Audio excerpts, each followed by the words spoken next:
thalabul ilmi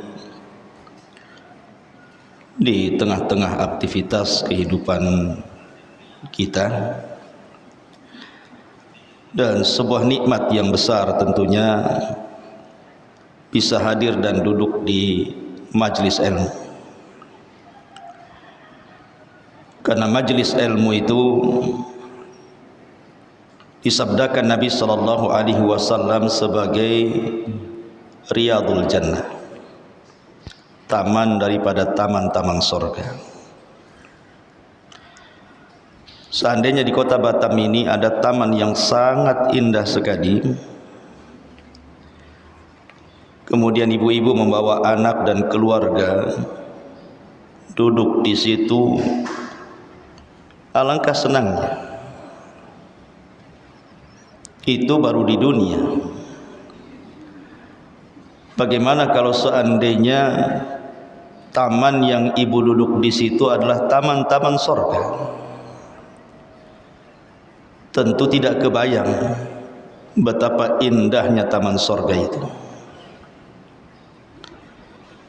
Lah, orang yang duduk di majelis ta'lim itu sama dengan orang yang duduk di taman-taman surga.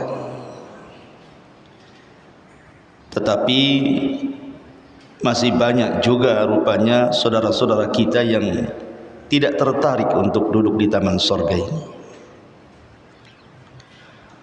Padahal Nabi SAW bersabda dalam sebuah hadis yang sahih, "Idza marartum birriyadil jannati farta'u." Kalau kalian lewat di taman-taman sorga, singgah di situ, kata Nabi. Sahabat bertanya, wa mariyadul jannah, apa sih taman sorga itu wahai Rasul? Maka Nabi SAW mengatakan, taman sorga itu adalah hilaqul dzikri, orang yang berkumpul dalam rangka berzikir, mengingat Allah Subhanahu wa taala dengan mempelajari mana yang halal, mana yang haram, mana yang boleh, mana yang tidak, dan begitu seterusnya.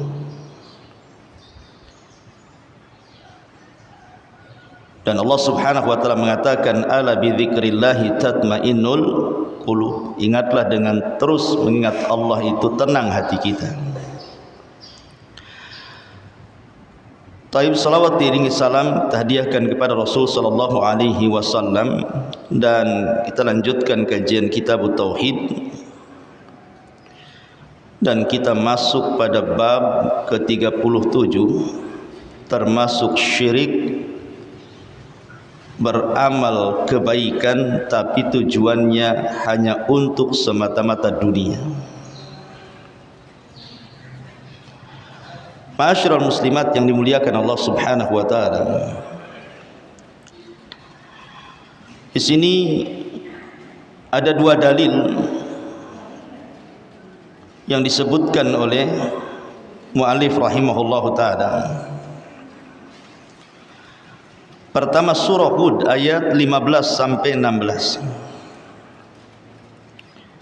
Allah Subhanahu wa taala berfirman, "Man kana yuridul hayatad dunya wa zinataha nuwaffi ilaihim a'malahum fiha wa hum fiha la yubkhasun ulaika alladzina laysa lahum fil akhirati illa nar wa habita ma sana'u fiha wa batilum ma kanu ya'malun." Barang siapa yang menghendaki kehidupan dunia dan perhiasannya saja, niscaya kami berikan kepada mereka balasan pekerjaan mereka di dunia dengan sempurna, dan mereka di dunia tidak akan dirugikan sama sekali. Mereka itulah orang-orang yang tidak memperoleh di akhirat kecuali neraka, dan lenyaplah di akhirat itu apa yang telah mereka usahakan di dunia, serta sia-sialah apa yang telah mereka kerjakan. Perhatikan ayat ini. Allah Subhanahu wa taala menggambarkan tentang orang-orang yang menghabiskan dunianya hanya untuk dunia. Allah Subhanahu wa taala Rahim, Maha kasih sayang. Tetap saja Allah Subhanahu wa taala memberikan dari rizkinya kepada siapapun dari hamba-hambanya. Apakah hamba itu mukmin ataukah hamba itu kafir, tetap Allah Subhanahu wa taala anugerahkan rizki kepada mereka. Karena Allah Subhanahu wa taala yu'ti man yuhib wa ma la yuhib. Allah itu memberikan rizki dunia ini baik kepada orang yang dicintai Allah ataupun yang tidak dicintai Allah. Karena dunia di mata Allah Subhanahu wa taala itu tidak ada nilainya. Sebagaimana sabda Nabi sallallahu alaihi wasallam, "Lau kanatid dunya ta'dilu janaha ba'udah, ma saqa kafiran minha syurbata ma'in." Kalau seandainya dunia ini senilai dengan sayap seekor nyamuk, tentu tidak ada satu kafir pun yang akan diberikan minum walaupun setetes air. Jadi kalau seandainya dunia ini ada nilainya walaupun sebesar sayap nyamuk, anggaplah ada nilainya sebesar sayap nyamuk dunia ini. Maka kalau memang memiliki nilai walaupun kecil, tentu orang kafir tidak akan diberikan dunia sedikit pun. Satu tetes air pun tidak akan diberikan kepada mereka. Tapi karena dunia tidak ada nilainya, makanya orang-orang kafir pun ikut menikmati di situ. Bahkan di dunia sendiri hari ini orang yang paling kaya justru orang kafir, bukan orang yang beriman. Dari sini menunjukkan bahwa dunia ini bersyarikat antara mukmin dan kafir. Lalu apa yang dibanggakan?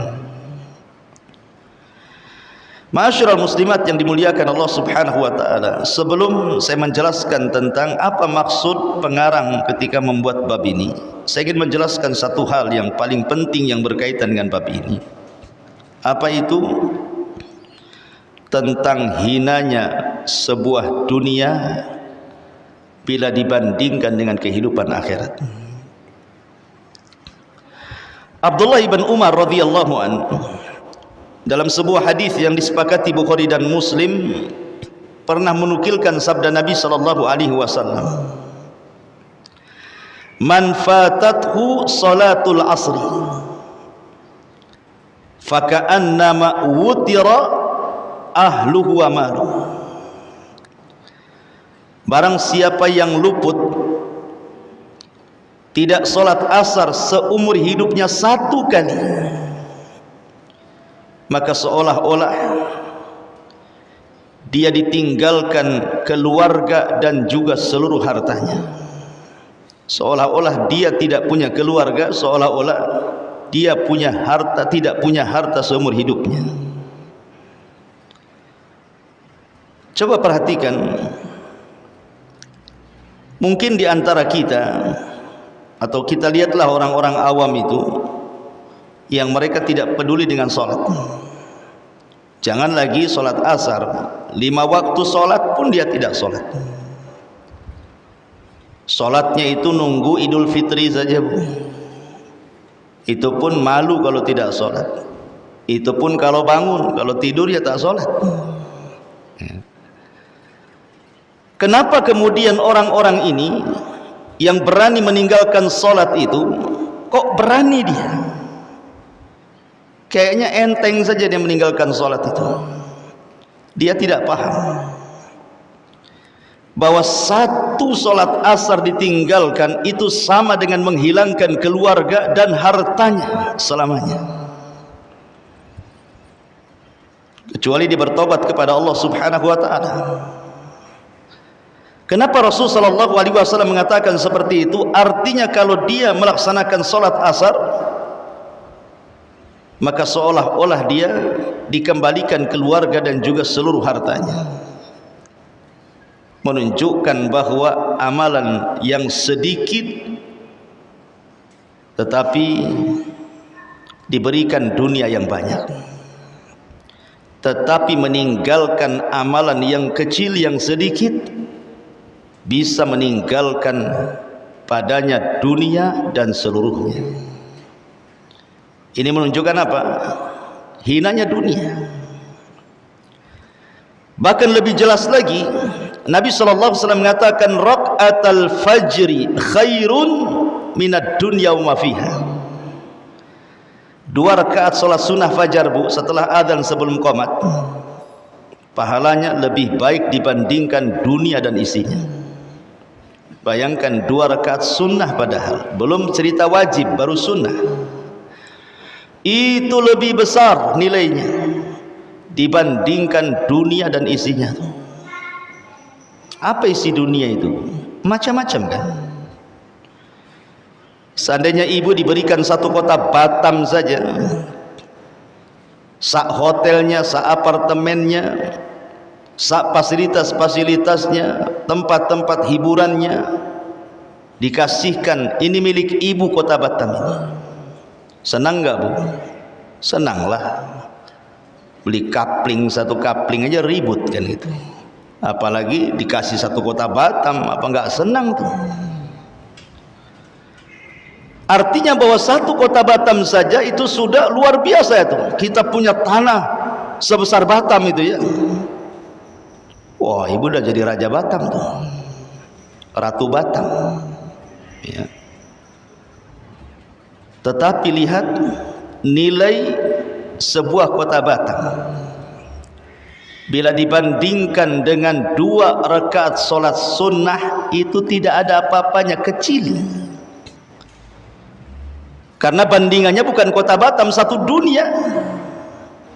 Dibandingkan dengan 2 rakaat fajar, itu kecil. Menunjukkan hinanya dunia, Bu, di sini. Makanya bahasa Arab ad-dunya, kenapa disebut dunia itu? Pertama karena dunia itu al-ula, kehidupan pertama. Disebut dunia itu karena kehidupan pertama, artinya ada kehidupan berikutnya. Yang kedua disebut dunia, itu dunia karena dia adalah darun faniyah, tempat yang tidak akan kekal selamanya. Dan kenapa disebut dunia? Kata para ulama bahasa, li'anna fil manzilatid daniyah, karena dunia itu rendah artinya. Jadi dunia itu bukan tempat tujuan. Dunia itu sangatlah fana, tidak mungkin mengekalkan. Dan dunia ini sangat rendah, itu makna dunia. Lalu apa yang dibanggakan dengan dunia? Orang-orang yang sombong-sombong itu bangga dengan dunia. Ma'asyiral muslimat yang dimuliakan Allah Subhanahu wa taala. Bahkan Nabi sallallahu alaihi wasallam mengatakan dalam hadis yang dikeluarkan Muslim dalam sahihnya, dari Abi Hurairah radhiyallahu an, Rasul bersabda, la an aqula subhanallah walhamdulillah wa la ilaha illallah wallahu akbar ahabbu ilayya mimma tala'at alaihi syamsu. Kata Nabi, kalaulah aku mengucapkan subhanallah walhamdulillah wa la ilaha illallah Allahu akbar, itu lebih aku cintai, kata Nabi, dibandingkan matahari yang terbit dari timur dan menerangi cahaya bumi. Coba bayangkan, matahari ini adalah sirrul hayah, rahasia kehidupan manusia. Kalau tidak ada matahari, manusia bisa mati. Seolah-olah Rasul mengatakan orang yang mengucapkan subhanallah walhamdulillah wala ilaha illallah Allahu akbar lebih Rasul cintai daripada seluruh kehidupan dunia. Menunjukkan hinanya dunia dan mulianya akhirat. Bahkan Nabi SAW mengatakan juga, ribatu yaumin fi sabilillah khairun minad dunya wa ma fiha, rawahu Muslim. Seseorang yang berjaga satu hari saja di jalan Allah Subhanahu wa taala itu lebih baik daripada dunia dan isinya. Lihat bagaimana Nabi SAW menggambarkan betapa hinanya dunia ini. Bahkan dalam hadis Jabir radhiyallahu an yang dikeluarkan Imam Muslim, suatu ketika Nabi SAW lewat di sebuah pasar. Tiba-tiba kemudian Nabi SAW mendapatkan bangkai kambing yang putus kedua telinganya. Bangkai kambing mati, putus dua telinganya itu. Kemudian Nabi SAW, karena di situ banyak para sahabat, kata Rasul, ayyukum yuhibbu anna hadza lahu bidirhamin. Kata Rasul, siapa di antara kalian yang mau membeli bangkai kambing yang rusak telinganya ini? Enggak mahal-mahal, 1 dirham saja, kata Nabi. Faqalu, maka para sahabat mengatakan, ma nuhibbu annahu lana bi syai'in wa ma nasna'u bihi. Kata para sahabat Rasul, kami tidak suka dengan bangkai kambing. Kalaupun dia hidup, untuk apa, katanya. Walaupun 1 dirham sekalipun kami tidak mau membelinya. Maka Nabi SAW mengatakan, wallahi demi Allah, la dunya ahwan 'ala Allah min hadza 'alaikum. Kata Nabi SAW, demi Allah, dunia jauh lebih hina dibandingkan bangkai ini untuk kalian. Lihat betapa hinanya di pandangan Nabi SAW dunia ini.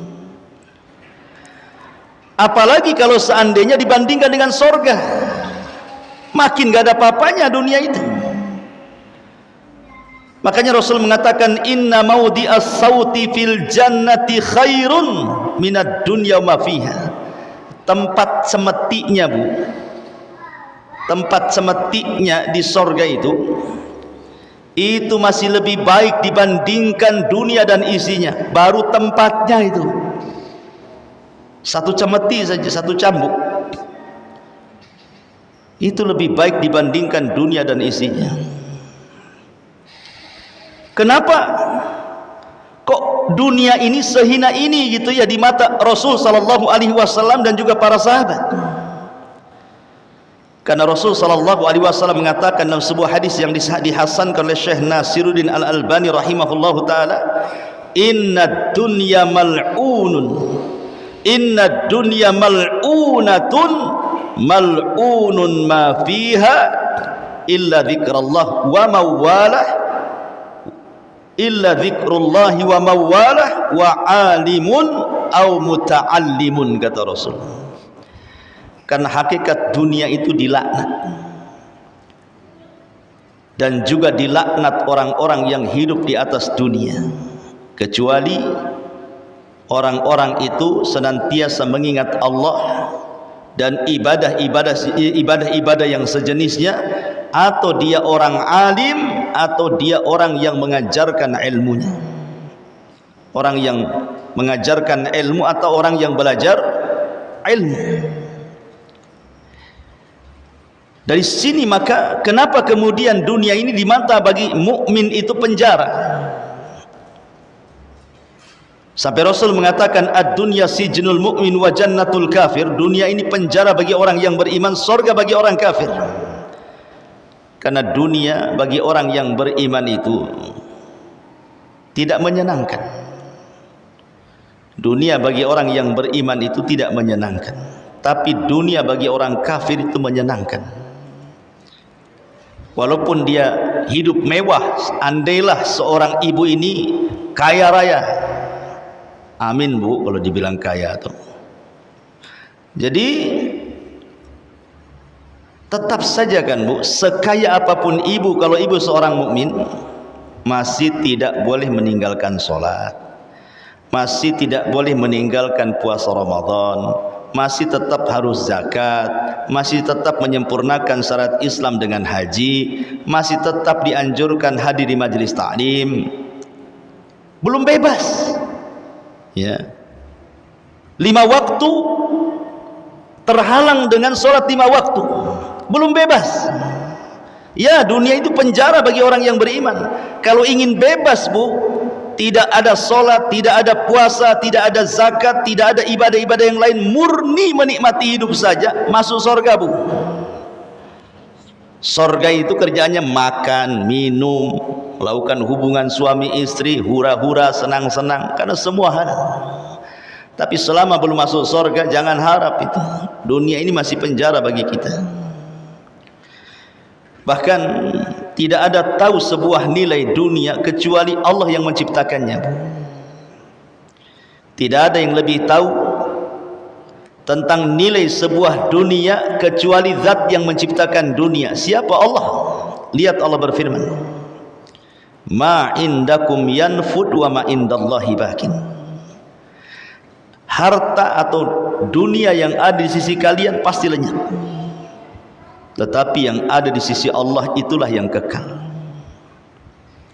Dan kita bisa saksikan Bu ya, dunia ini tidak kekal. Lihat apabila datang musibah yang Allah kirim, kemudian menghantam rumah-rumah orang-orang kaya, kemudian roboh seketika, mana lagi kekayaannya? Kalau Allah mau, Allah bisa cabut seketika. Kalau Allah mau, bisa Allah bentangkan seketika. Ada orang-orang yang menumpuk-numpuk harta dari muda sampai tua. Hartanya banyak, tanahnya banyak, sampai julukannya Tuan Takur. Tiba-tiba kemudian naik motor, ketabrak, mati. Lalu untuk apa selama ini dia kumpulkan harta, tiba-tiba mati itu? Menikmati dia dunianya? Tidak juga.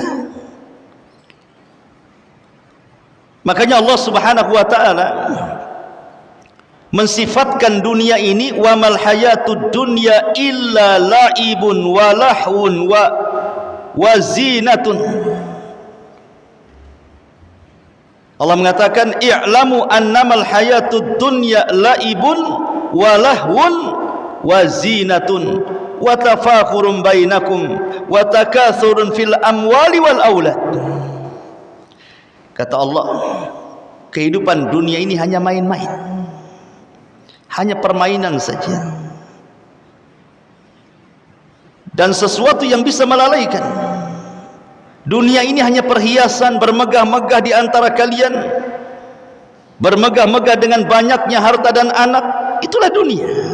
Apa sih dunia itu? Itulah dunia. Lihat bagaimana Allah Subhanahu wa taala menggambarkan dunia. Makanya Allah mengatakan, bal tu'thirunal hayatad dunya wal akhiratu khairun wa abqa. Kalian hendak mementingkan kehidupan dunia, kata Allah. Akhirat itu jauh lebih kekal dan lebih baik, kata Allah.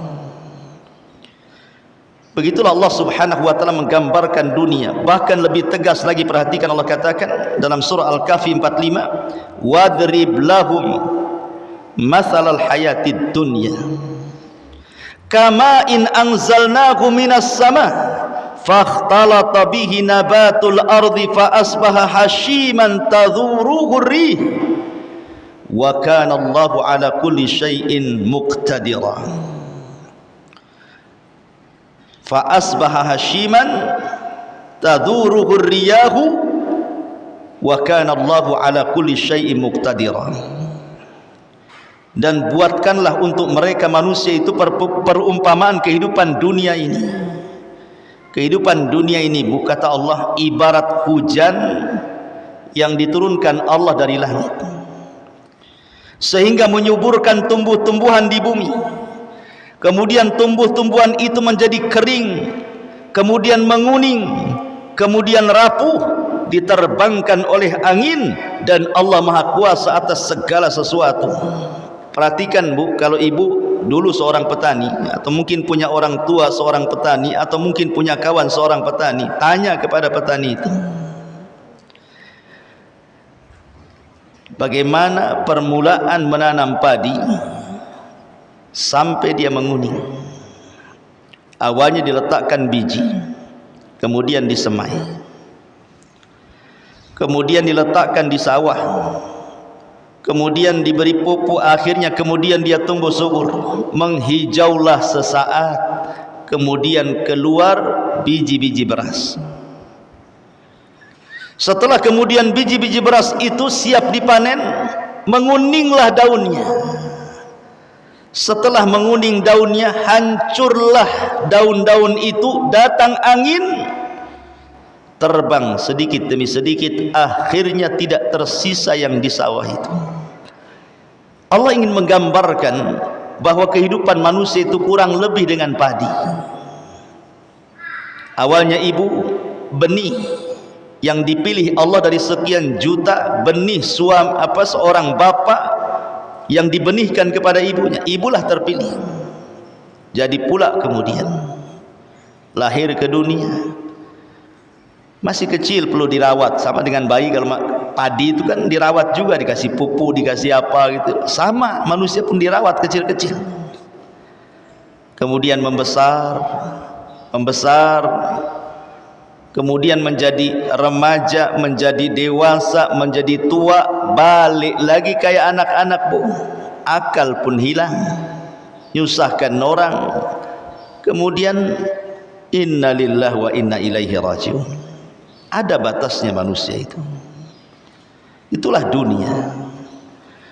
Makanya saya heran kalau seandainya ada orang yang sudah tua gitu ya, sudah kaya, kok tidak berhenti bekerja ya. Dia kaya, seandainya dia pensiun gitu ya, kekayaannya itu cukup untuk menghidupi dia sampai mati. Tapi rupanya ada istilah tua-tua keladi, makin tua jadi dia. Justru makin tua itu bisnisnya makin kencang dia. Dia enggak nyadar bahwa dia akan mati itu. Baru ketika dia merasakan sakit parah, dekat dengan ajalnya, baru dia nyesal di situ. Apa harus menunggu seperti itu? Nunggu haraman mufannida, nunggu pikun dulu gitu ya. Makanya Rasul mengatakan badiru bil amal, bersegera beramal. Karena dunia ini sifatnya melalaikan. Dunia ini sesuatu yang tidak akan puas dicari. Makanya nanti ada hadis yang kita akan baca, ta'isa abdud dinar wa ta'isa abdud dirham. Celaka hamba dinar dan dirham. Ya. Ma'asyiral muslimat yang dimuliakan Allah Azza wa Jalla. Bahkan ada satu kisah daripada Nabi Musa ketika belajar kepada Khidir. Apa kisahnya Bu? Jadi suatu ketika Nabi Musa itu naik perahu bersama Khidir, Nabi Allah Khidir. Tiba-tiba kemudian ada burung terbang, kemudian nuki dan patuknya itu mengenai air lautan.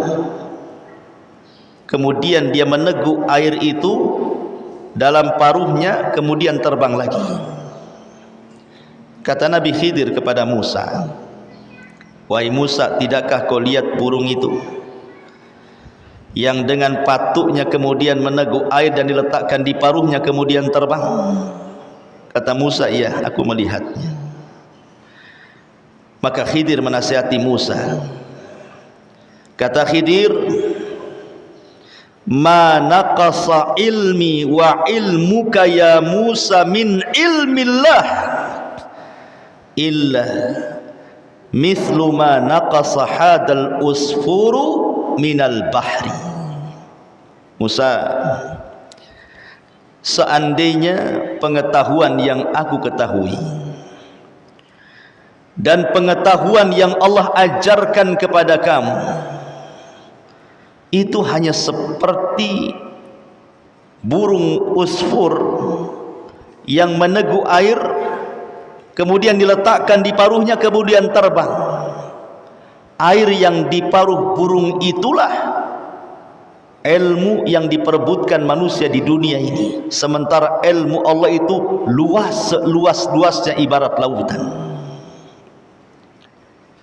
Dengan ibarat begini, lihat bagaimana ilmu yang diberikan kepada manusia di dunia itu hanya setetes saja, Bu, dibandingkan ilmu Allah yang sebentang lautan itu.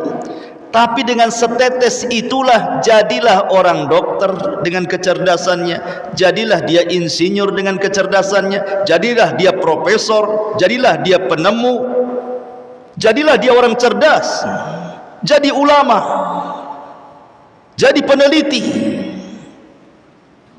Lihat, menunjukkan apa? Sedikit yang Allah berikan kepada kita itu, dan luas yang Allah miliki. Makanya Nabi SAW bersabda dalam sebuah hadis yang dikeluarkan Imam Muslim, "Mad dunya fil akhirati illa mithlu ma yaj'alu ahadukum usbu'ahu fil yammi falyanzur bima yarji." Kata Rasul, permisalan dunia dibandingkan dengan akhirat itu sama dengan orang yang meletakkan jari di lautan.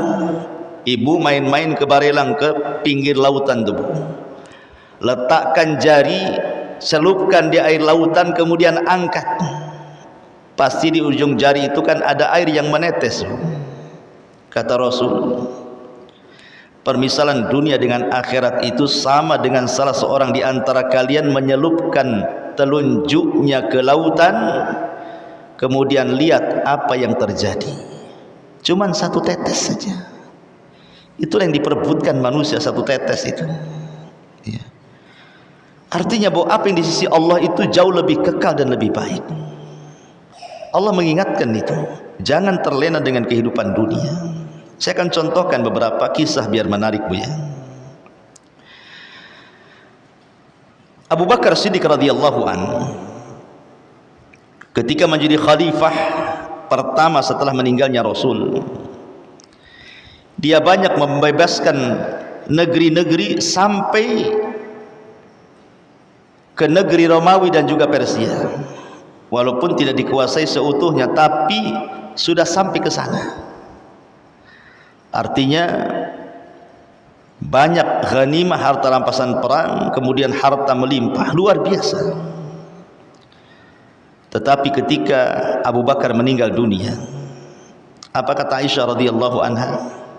Mata Abu Bakrin fama taraka dinaran wala dirhaman wa kana qad akhadha qabla dhalika malahu fa alqahu fi baitil mal.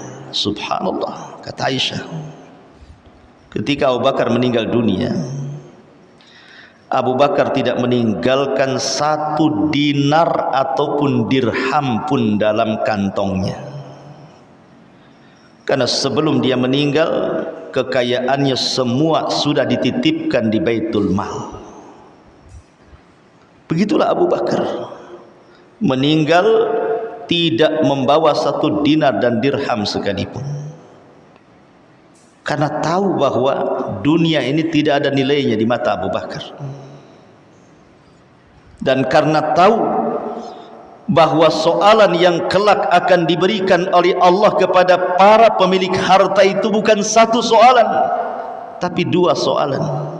Min aina iktasabahu wa fima anfaqahu. Kemana kau dapat, kemana pula kau belanjakan.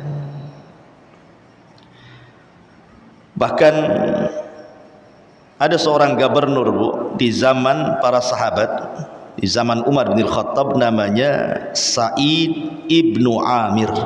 Catat, Bu, Sa'id ibn Amir. Sa'id ibn Amir ini seorang yang sangat zuhud. Ketika Umar menjadi khalifah,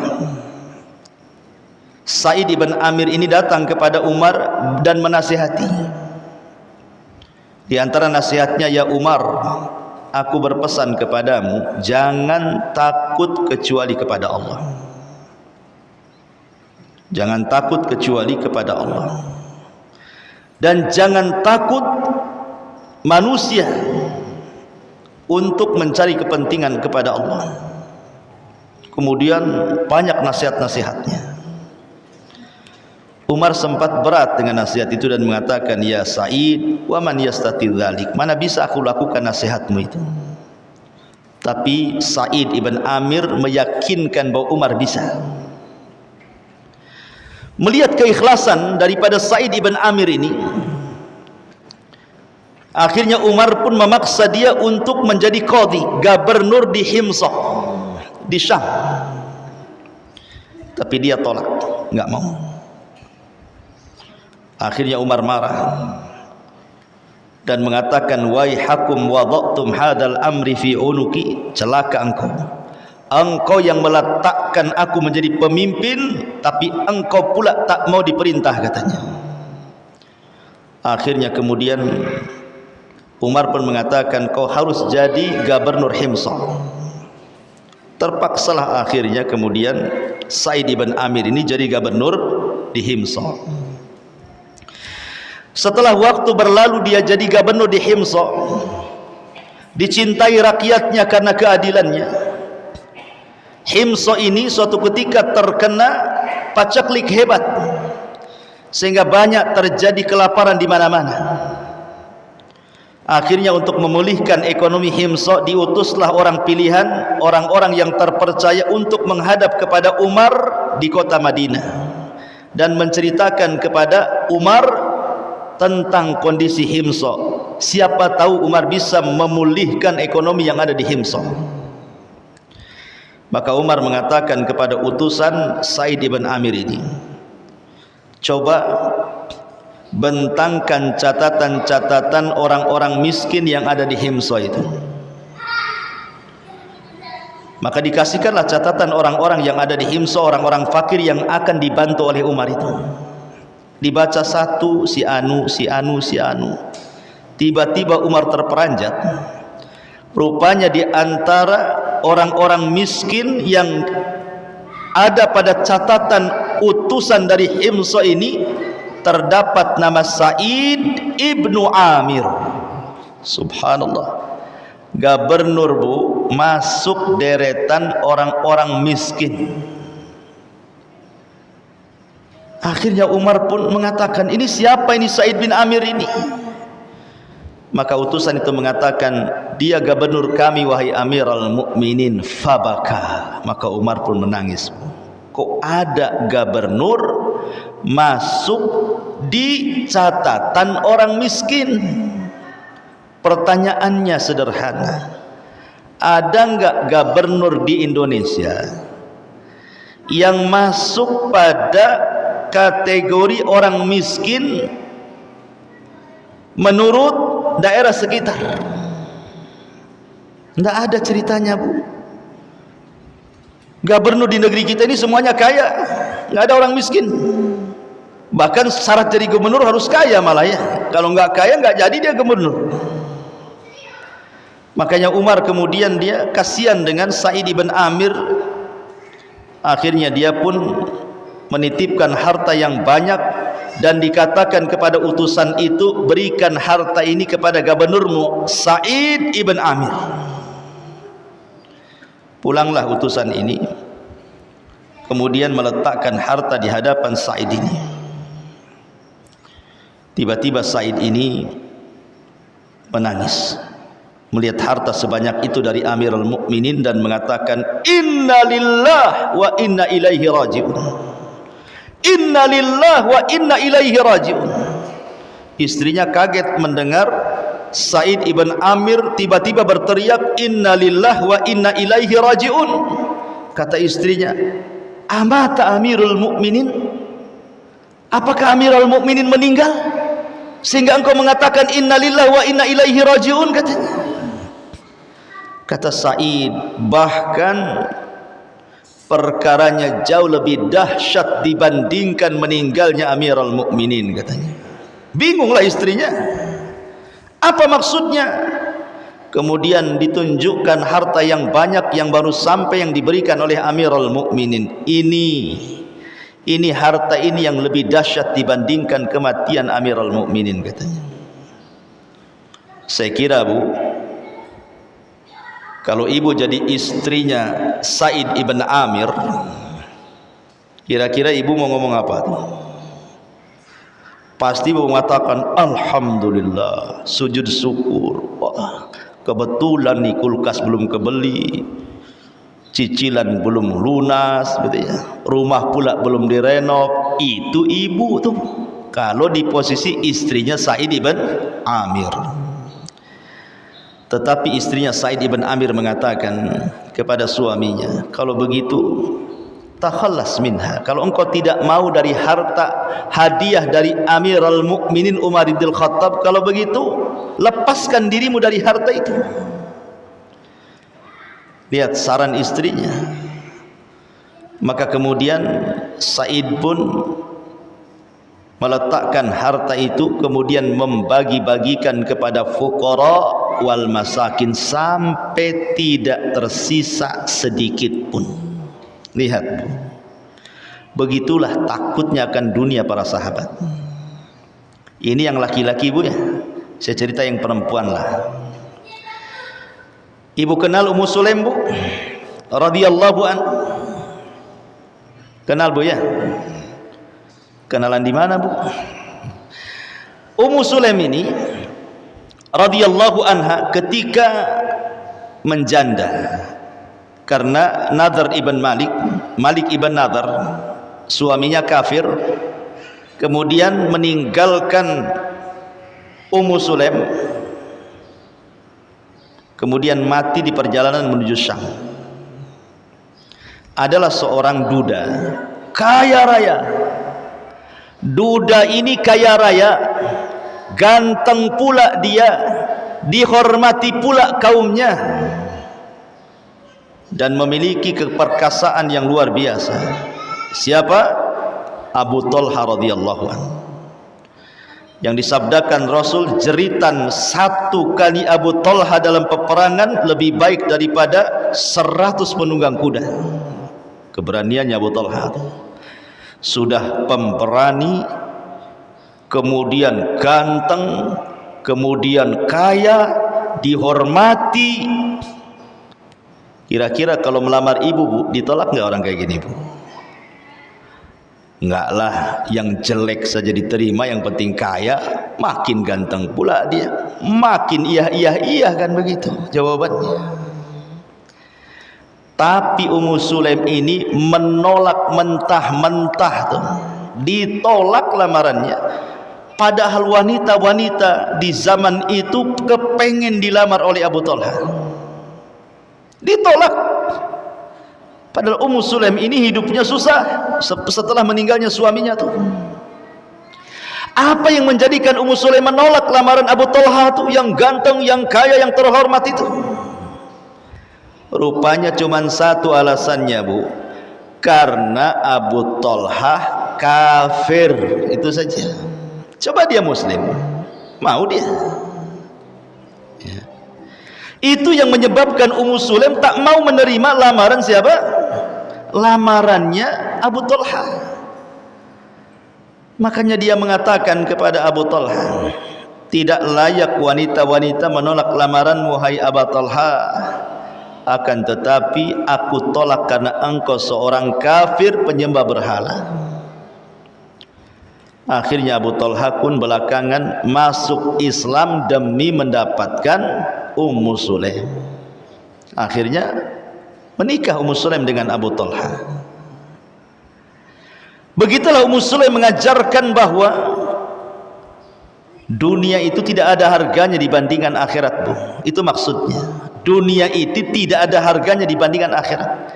Sekaya apapun engkau wahai Abu Talha, seganteng apapun engkau wahai Abu Talha, sehebat apapun engkau Abu Talha, semulia apapun di tengah-tengah kaum wahai Abu Talha, kalau engkau kafir, sorry, maaf, pergi kau dari sini. Ini menunjukkan sikap bahwa akhirat jauh lebih kekal dibandingkan dunia. Tapi sayang wanita-wanita di zaman sekarang kebalikan daripada Ummu Sulaim. Kebalikan dari Ummu Sulaim, Bu ya. Agama itu tidak pernah dilihat dia. Yang penting kaya, yang penting ganteng. Pindah agama pun siap gerak. Modelnya gitu. Zaman sekarang, Bu ya. Ya, na'udzubillah. Makanya dulu saya ceritakan, Bu, saya punya tetangga. Tetangga ini wanita muslimah, Bu. Kemudian menikah dengan laki-laki kaya, tapi Nasrani. Dia enggak peduli dengan agama, nikahlah dia dengan suaminya yang beragama Nasrani itu. Kemudian punya anak, dipaksa murtad dia. Gara-gara suaminya tuh. Lamalah berumah tangga. Tiba-tiba suaminya selingkuh, Bu. Selingkuhnya pula sama wanita muslimah. Kemudian mau nikah dengan dia, tapi wanita muslimah ini mengatakan, saya tidak mau menikah dengan kamu sampai kau jadi mu'alaf, katanya. Akhirnya nikah dia dengan wanita muslimah ini, kemudian menjadi mu'alaf. Dengar nikah, minta cerai istri pertamanya. Ketika cerai dengan suaminya, istri pertamanya yang dulunya seorang muslimah masuk Nasrani gara-gara suaminya, makin gila Nasraninya. Dia enggak mau kembali ke Islam. Yang suaminya pula setelah menikah dengan wanita muslimah jadi baik pula dia mu'alafnya. Ya Allah, memang dunia ini aneh-aneh ceritanya. Ya. Lihat bagaimana dia bisa mengorbankan agama hanya dunia yang hina ini, Bu. Karena dia tidak paham bahwa dunia ini sangat hina di mata Allah, di mata Rasulnya, dan di mata salafuna saleh. Satu lagi cerita ya. Jadi ada seorang sahabat namanya Abdullah ibn Amr ibn As. Abdullah ibn Amr ibn As radhiyallahu anhu. Nabi SAW suatu ketika mengatakan kepada Amr ibn As ini untuk segera datang kepadanya, membawa senjatanya, membawa baju besinya, menghadap Rasul. Maka kemudian menghadaplah Amr bin As ini kepada Nabi SAW. Kata Nabi SAW, ya Amr, saya ingin mengutusmu menjadi pemimpin pasukan dalam Sariyah. Pasukan yang tidak dipimpin Nabi disebut Sariyah. Engkau akan diutus untuk menyerang Bani Fulan dan Fulan, dan saya pastikan kau akan menang, dan engkau akan mendapatkan harta rampasan perang yang begitu melimpah. Pergi wahai Amr. Kata Amr bin As mengatakan kepada Rasul, aku ini masuk Islam bukan karena mencari harta dunia, tidak. Tetapi aku masuk Islam itu betul-betul ingin beragama Islam dan tidak mau pisah darimu. Jadi ketika Rasul menceritakan akan mendapatkan harta rampasan perang itu, dia mengatakan, ya Rasul, bukan itu yang aku cari setelah aku masuk Islam itu. Aku hanya ingin dekat dengan kamu saja. Maka kemudian Rasul memuji Amr ibn As dan mengatakan, ya Amr, ni'mal malus salihu li rajulin salihi. Wahai Amr, sebaik-baik harta itu adalah harta yang dipegang orang soleh. Sebaik-baik harta apabila dipegang orang soleh. Seburuk-buruk harta apabila dipegang orang jahat.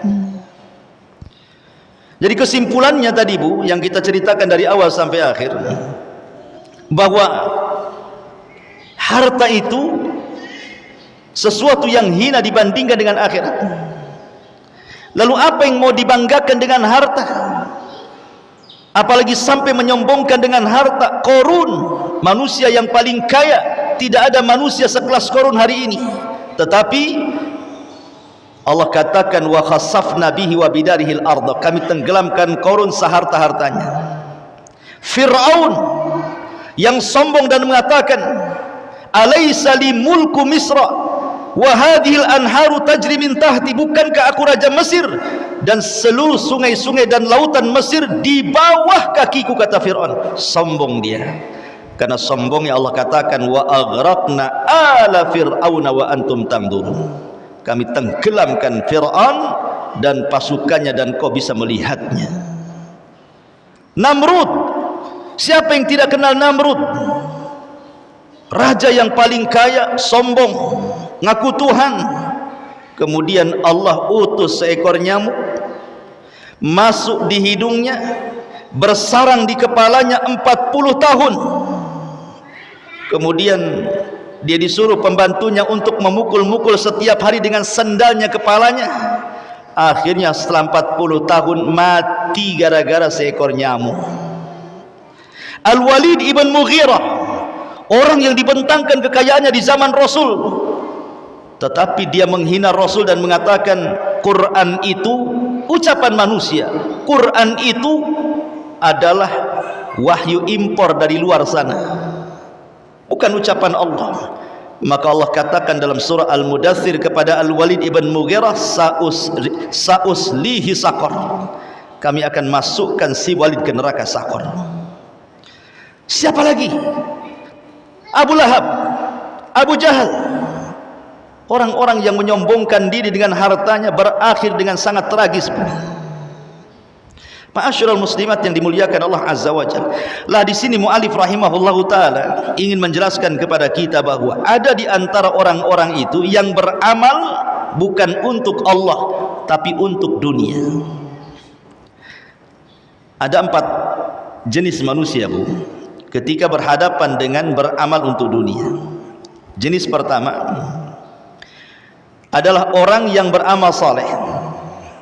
Mungkin dia sedekah, mungkin dia salat, mungkin dia zakat, mungkin dia infak, mungkin dia haji, mungkin dia baca Quran, mungkin dia zikir.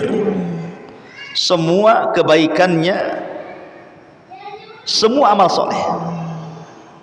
Tetapi ketika melakukan amal itu tidak ada keikhlasan sedikit pun. Ketika beramal soleh itu tidak menghendaki kehidupan akhirat atau pahala akhirat sedikit pun. Dia hanya ingin dengan amal-amal soleh itu tujuannya dunia saja, supaya terjaga hartanya, supaya terjaga bisnisnya, supaya terjaga keluarganya, supaya dunia-dunianya tidak hilang. Maka orang yang seperti ini adalah orang yang difirmankan di dalam surat yang kita baca, Hud 15:16, ulaika laisa lahum ulaika alladzina laisa lahum fil akhirati illan nar. Orang seperti ini tidak lain dan bukan kecuali di akhirat dimasukkan ke neraka, karena tujuannya nggak ada ikhlas-ikhlasnya, murni tujuannya dunia saja. Seperti dia menjadi muazin, dia tidak ingin mengambil pahala azannya, dia tidak ingin ikhlas dengan azannya, murni dia bekerja dengan azannya, ingin dapat gaji. Dia jadi imam juga sama, dia baca Quran sampai melambung-lambung, melantun-lantun suaranya demi tujuan supaya dia tenar, syuhra dan begitu seterusnya. Nggak ada akhirat-akhiratnya sedikit pun. Maka kelompok yang pertama ini nggak akan dapat di akhirat kecuali neraka. Kelompok yang kedua ini lebih parah dibandingkan yang pertama. Apa itu? Dia sholat, dia haji, dia sedekah, dia baca Quran, dia jihad, dia melakukan amal ibadah murni karena riya. Kalau yang pertama itu kan murni karena cari dunia, Bu. Kalau yang kedua murni karena riya. Apa bedanya? Kalau riya itu dia melakukan sesuatu tidak dapat dunia, cuman dapat omongan orang saja. Oh, si fulan bagus, si fulan soleh, si fulan solehah, oh itu ahli solat, si ibu itu ahli solat, si ibu itu ahli puasa. Ya dapat omongan orang aja, itu riya namanya bu. Riya itu hanya ingin dapat omongan orang. Tapi kalau beramal karena dunia, dia masih mending mendapatkan dunia, walaupun tidak dapat akhirat kan dia dapat dunia dia. Jadi muazin murni karena ingin gajinya saja. Jadi imam murni karena ingin gajinya saja. Jadi dai murni karena ingin gajinya saja. Jadi nggak ada semata-mata untuk akhirat itu. Tapi kalau ria sudah nggak dapat dunia, akhirat pun tak dapat. Nah itulah ria namanya. Karena kan hanya omongan orang aja. Oh, hanya pujian-pujian saja. Makanya ini lebih dahsyat dibandingkan yang pertama. Kemudian yang ketiga, kelompok yang ketiga, orang yang beramal saleh. Orang yang beramal saleh, dia mencampur adukan niat. Niatnya karena Allah, tetapi juga karena dunia. Kenapa ibu haji? Ya sekalian. Nah di harga emas di Arab itu murah Ustaz. Karatnya tinggi-tinggi itu. Kalau dijual di Indonesia kan untung, balik saya modal haji katanya. Nah itu ya. Jadi dia berserikat tuh niatnya tuh. Niat haji plus ingin jadi peniaga. Lihat kata ulama. Kalau niat awalnya lillah karena Allah bu, memang hajinya karena Allah ingin menyempurnakan rukun Islam. Itu awal niatnya. Kemudian berniaganya ini ikut saja.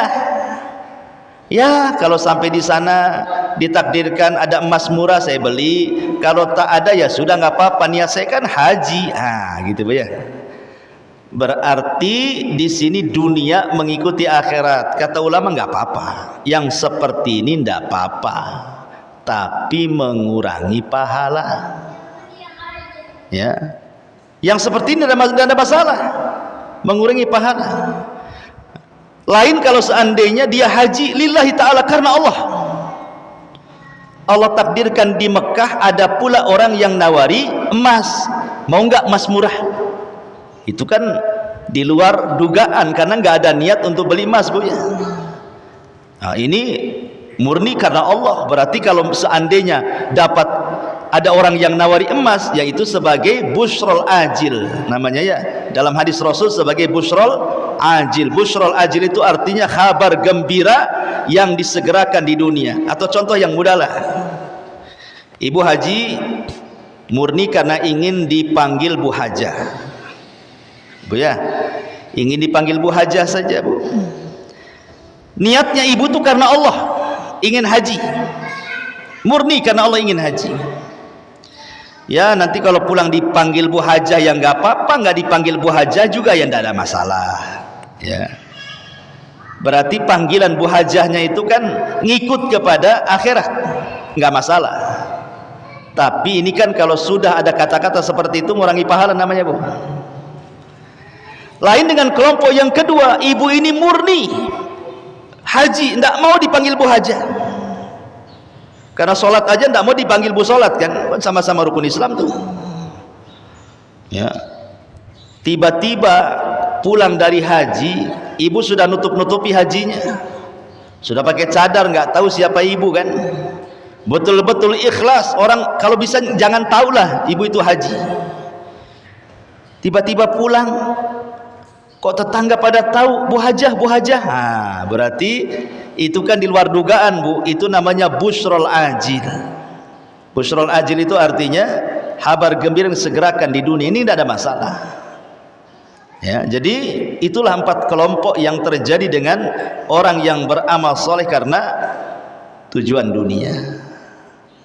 Tapi kalau seandainya dari awal sudah tujuannya dunia, tiba-tiba di tengah jalan tujuannya akhirat, tidak diterima ibadahnya bu. Hajinya memang karena ingin dipanggil Bu Hajah, sampai di sana diceramai ustadz, jangan ikhlas, akhirnya ikhlas ibu ya. Maka innamal a'malu binniyat. Maka yang dilihat niat awalnya. Maka lihat bagaimana perkara niat ini bahaya. Jangan sampai dilakukan. Kemudian dalil yang kedua secara singkat adalah, aduh inilah kalau ngaji pakai handphone, ya, lobet. Handphonenya, ilmunya di handphone, sekali lobet hilang. Nah, itulah enaknya kalau ngaji pakai kitab, nggak ada lobet-lobetnya. Mungkin ini syarat supaya ngajinya sudah selesai mungkin. Tapi nggak apa-apa, hadisnya saya ingat. Nabi SAW mengatakan, ta'isa abdud dinar wa ta'isa abdud dirham wa ta'isa abdu khamisati wal khamilah. Celaka hamba dinar, celaka hamba dirham, celaka hamba busana dan pakaian. Apa yang dimaksud hamba dinar, hamba dirham, hamba busana, hamba pakaian, dan hamba-hamba yang lain itu? Terkadang Bu, ada orang tujuannya baik ketika mencari dunia. Coba aku kaya, ini masjid di Daul Ilmi ini sudah ku tingkat. Itu tujuannya ya Bu ya. Akhirnya kemudian mulailah bekerja 10 tahun kaya raya. Lupa tuh dengan masjid Daul Ilmi itu. Niatnya menguasai harta, sudah punya harta, harta pula menguasai dia. Itu disebut abdu dinar namanya. Harta yang menguasai dia. Ataupun contoh abdu al-khamisah, hamba pakaian. Kalau ibu kemudian sehari-hari dari pagi sampai malam, dari malam sampai pagi, dari pagi sampai malam lagi, dan begitu seterusnya, yang diingat pakaian yang dilihat di Tokopedia. Ibu buka handphone, nampak ada model baru tuh pakaian tuh Bu. Mantap nih, cadarnya aja banana, terbaru, ada rendanya, cakep, artis pun pakai umpamanya. Jadi kepikiran Bu ingin punya, tapi tangan tak sampai, tak ada duit. Jadi setiap hari berpikir, kapan aku ingin punya jubah itu, kapan aku ingin punya busana muslim itu. Sampai ke bawah mimpi Bu, sampai ke bawah mimpi. Dalam mimpinya betul-betul ibu dapat uang, beli pula baju itu. Pas bangun tidur Bu, rupanya tak ada pula, namanya mimpi. Besoknya kepikiran, akhirnya kemudian dihasutlah suami. Bang, tengok bang, cakep nggak nih bang? Kata suaminya, baguslah. Kayaknya harus belilah kita bang. Nah, itu mulai ya Bu ya. Ini kalau orang pikirannya ke satu titik, itu yang dipikirkan, berarti ibu itu hamba busana Bu. Ada orang yang hamba handphone, ada juga hamba handphone Bu. Handphone dah jelek nih, ada terbaru, beli lagi. Belum rusak tuh handphonenya, ada yang terbaru, jual, beli lagi. Terus seperti itu hamba handphone namanya. Ya. Ada hamba motor gitu. Ada juga hamba motor itu. Beli motor, baru setahun jual lagi, beli lagi. Terus saja model terbaru, model terbaru. Nah, itu hamba motor tuh. Ya. Ada juga hamba tas. Ibu kena goyah, nampak pula toko tas itu ya, cantik-cantik tuh tasnya. Kapan aku punya? Kapan aku punya? Terus lagunya sampai seminggu, kapan aku punya Bu judulnya. Itu hamba tas. Ya. Jadi hamba-hamba dunia itu, hamba dinar, hamba uang, hamba tas, hamba pakaian, hamba perempuan, hamba kendaraan, hamba-hamba semuanya hamba. Di sini menunjukkan bahwa dunia itu terkadang menundukkan pelakunya, sehingga dibuatnya orang yang mencari itu menjadi hambanya. Dan kalau sudah sampai tingkat itu, ta'isa kata Rasul. Apa ta'isa itu? Celaka. Kalimat ta'isa ini kata ulama boleh jadi dalam bentuk doa, boleh jadi dalam bentuk khobar. Kalau dalam bentuk khobar artinya Rasul mendoakan mudah-mudahan celaka tuh hamba-hamba yang seperti itu. Ataupun khobar bahwa orang yang menghambakan diri pada dinar, dirham, pakaian, tas, sepatu, sandal, dipastikan celaka. Walaupun dia mendapatkan duitnya, mendapatkan tasnya, mendapatkan bajunya, mendapatkan sandalnya, mendapatkan dunianya, tetap celaka. Itu kalau di makna khobar. Kok tetap celaka Ustaz? Ya, tetap celaka. Ibu kepengen baju nih, tetap celaka kalau jadi hamba baju. Kenapa? Karena kalaupun sudah didapat baju itu, Bu, nanti ibu kepengen baju yang lain. Habis dibeli baju yang lain, kepengen baju yang lain lagi. Sampai kapan menghambakan diri kepada baju itu? Makanya dianggap celaka, karena ada dua yang tidak akan puas dicari manusia, dunia dan ilmu. Gak akan puas selamanya akan menghambakan, kecuali orang-orang yang beriman, beramal saleh, saling menasihati dengan kebenaran dan juga saling menasihati kesabaran. Wallahu a'lam bishawab. Ini yang bisa saya sampaikan. Baik, sebelum kita tutup, silahkan kalau ini bertanya.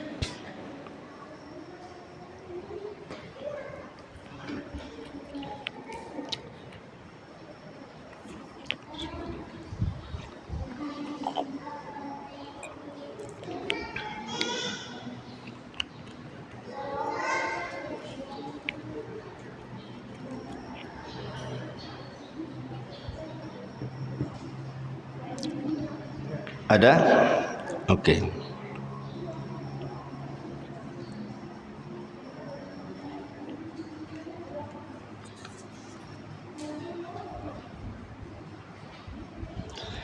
Bagaimana caranya menjaga dan mendapatkan keuntungan dalam perniagaan sesuai tuntunan Islam? Apakah ada ketentuan proses, persentase atau syarat lainnya? Pertama, berniagalah karena Allah. Berniaga karena Allah supaya berkah. Niat dulu yang pertama. Yang kedua, berdoa agar perniagaannya diberkahi dengan cara jadilah orang jujur dalam berniaga. Jangan dusta, jangan mendolimi orang, jangan mengambil hak orang, jangan goror, jangan zalim, dan begitu seterusnya.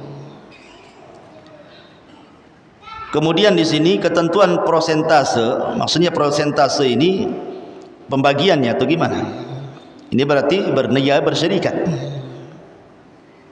Ya, berniaga bersyarikat. Ya, kalau bersyarikat jelas harus ada pembagian-pembagian sesuai dengan syarat yang sudah disepakati masing-masing yang bersyarikat dalam penanaman saham itu. Apakah dia sebagai jual beli syirkah ataukah dia dalam jual beli mudharabah? Syirkah itu sama-sama pakai modal. Kamu modal 50, aku modal 50. Mudharabah, kamu yang punya modal, aku yang memainkan modalmu. Itu mudharabah namanya. Ya, nanti kesepakatannya berapa? 40-50, 60-40, 50-50, 70-30, terserah. Ya. Tapi tidak boleh dipatok karena itu riba. Contoh, saya punya usaha, Bu, punya modal 100 juta, tanamkan di usaha saya. Tiap bulan ibu dapat 500 atau 1 juta. Riba itu namanya. Itu riba namanya, Bu, ya. Tidak boleh dipatok dengan uang, tapi dipatok dengan persen, karena namanya keuntungan setiap bulannya itu naik turun. Maka pakai persen lah. Saya kan dapat 60%. Terkadang 60% ini bisa banyak, bisa sedikit.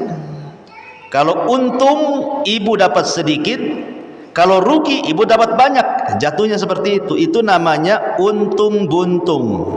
Dengan istilah lain perjudian jadi jatuhnya.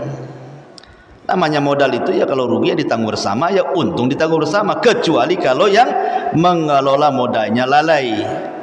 Ya, jualan nasi larinya ke sepatu, yang punya modal tak tahu. Nah, itu lain. Ibu membalikan duit kalau dia tak terima. Ya. Jadi syarat-syarat jual beli banyak. Ya.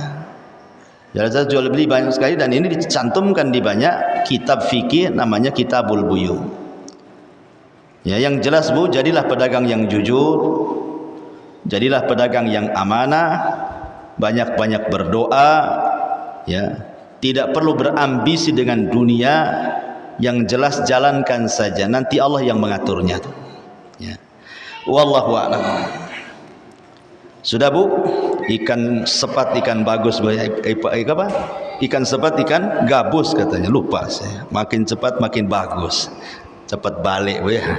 Subhanakallah bihamdika asyhadu an la ilaha illa anta astaghfiruka wa atubu ilaik. Allahu ta'ala alam. Assalamualaikum warahmatullahi wabarakatuh.